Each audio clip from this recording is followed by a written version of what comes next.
Di dalam riwayat ahli sejarah dikatakan di sana bahwasanya Nabi Sulaiman alaihi salam memiliki setidaknya 70 orang istri. Salah satunya yang paling terkenal adalah Balqis, yang merupakan ratu dari kerajaan Sarba Yaman. Tapi di sini kita akan mengisahkan tentang bagaimana ceritanya Nabi Sulaiman bisa menikahi seorang wanita yang kulitnya sangat hitam legam. Hitam legam di sini bukan berarti warnanya kecoklatan, tapi benar-benar berwarna hitam. Dan uniknya sebab dari pernikahan antara Sulaiman dan istrinya ini dikarenakan ulah jin jahat yang bernama Ifrit. Maka bagaimanakah kisahnya? Untuk itu di video kali ini kita akan membahas tentang kisah Nabi Sulaiman menikahi gadis berkulit hitam legam.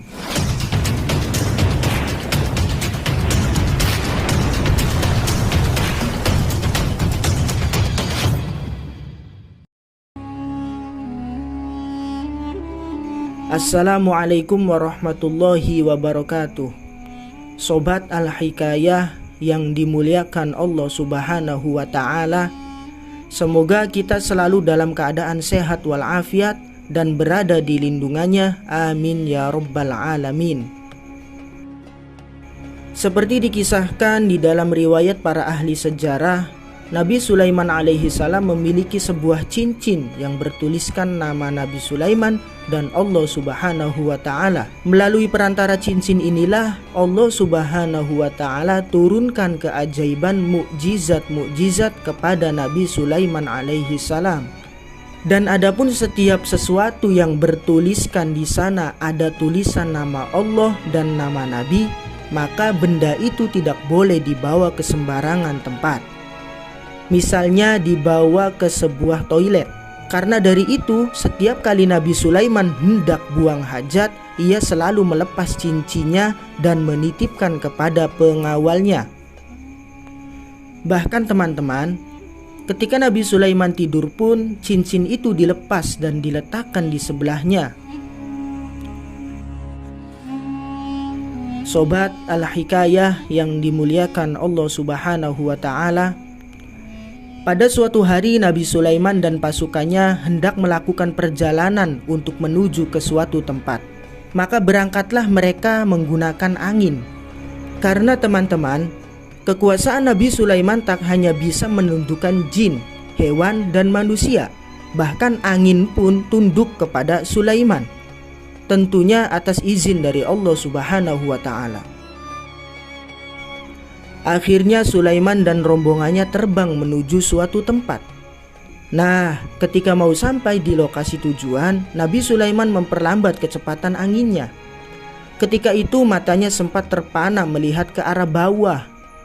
Sulaiman melihat di bawah angin yang membawanya pergi itu ada seorang wanita yang sedang mencuci pakaian di sungai. Yang menarik perhatian dari Nabi Sulaiman adalah gadis ini punya kulit yang sangat hitam. Bahkan hitamnya ini tak seperti biasanya. Ini hitam legam. Terus gadis ini hanya sendirian di sungai tanpa ada seorang pun di sekitarnya. Lalu sempat terbesit di dalam hati Nabi Sulaiman ketika itu, sungguh hitam kulit dari gadis ini. Siapalah yang mau menikahi gadis seperti ini? Teman-temanku seiman, setelah melihat gadis tadi, tak jauh dari situ Sulaiman dan pasukannya mendarat di suatu wilayah. Karena ketika itu Nabi Sulaiman hendak melaksanakan sholat asar dan dia ingin berwudu dan membuang hajat.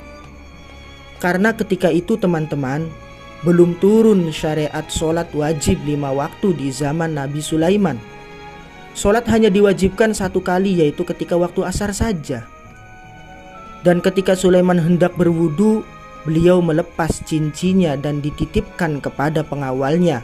Maka ia pergi sendirian ke suatu area yang cukup akan air di sana.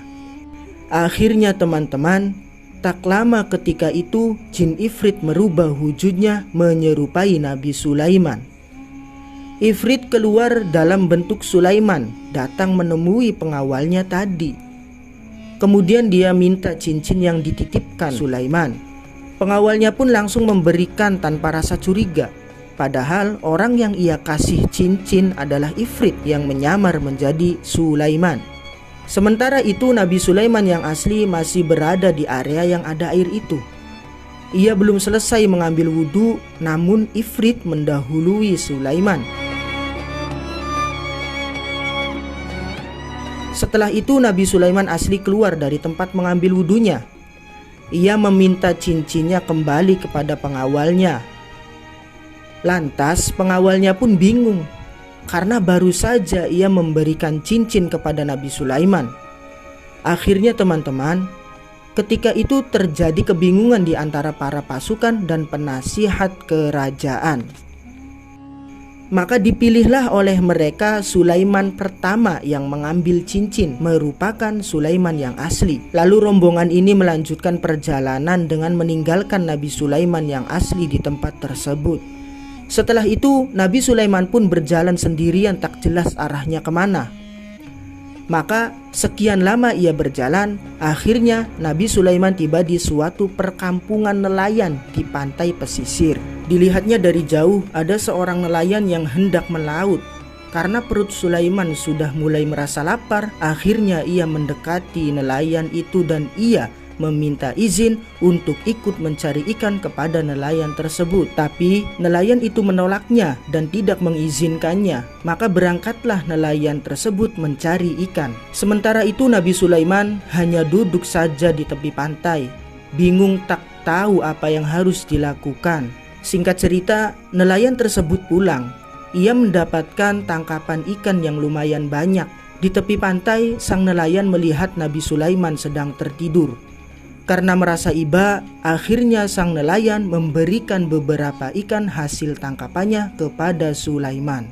Sobat Al-Hikayah yang dimuliakan Allah Subhanahu wa Ta'ala, keesokan harinya sang nelayan hendak pergi mencari ikan seperti biasanya.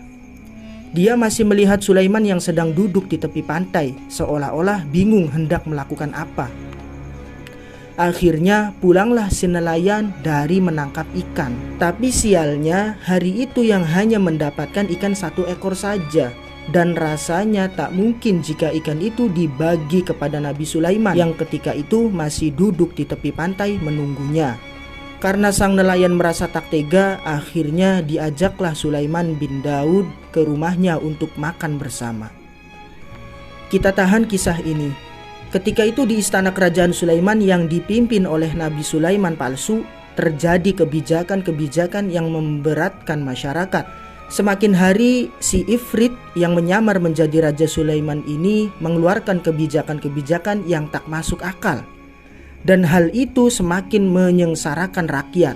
Akhirnya ketika itu muncullah di benak para hati penasehatnya, jangan-jangan yang menjadi raja ini bukan Sulaiman yang sebenarnya. Raja Sulaiman bin Daud jangan-jangan orang yang tempo hari mengaku-ngaku. Dan ini mungkin saja jin yang sekarang menyamar menjadi Raja Sulaiman. Maka para penasehat Sulaiman ketika itu menyusun rencana untuk mengambil diam-diam cincin yang ada di jari Raja Sulaiman palsu ini. Dan ketika cincin itu berhasil diambil, dibuanglah ke laut cincin tersebut oleh para penasehatnya, berharap supaya kekuatan Sulaiman palsu menjadi lemah. Akhirnya teman-teman, cincin yang dibuang ke laut itu Allah Subhanahu wa Ta'ala takdirkan dimakan seekor ikan yang dijaring oleh sang nelayan tersebut. Nah, sebelum ikan itu dimasak, ikan tersebut dibersihkan oleh putri sang nelayan itu. Ketika perut ikan itu dibelah, ditemukan di sana sebuah cincin yang sangat indah, bertuliskan Allah Subhanahu wa Ta'ala bersama Nabi Sulaiman alaihi salam. Kemudian gadis itu mengadu kepada ayahnya bahwa ia menemukan cincin. Nabi Sulaiman yang mendengar itu dari luar, ia bergegas menemui sang nelayan dan putrinya itu. Sulaiman mengira ini pasti cincin miliknya, dan betapa terkejut Sulaiman ketika mengetahui putri dari sang nelayan adalah seorang gadis hitam legam yang tempo hari ia lihat di sungai itu. Yang kala itu ia bilang, siapalah yang mau menikahi gadis hitam ini?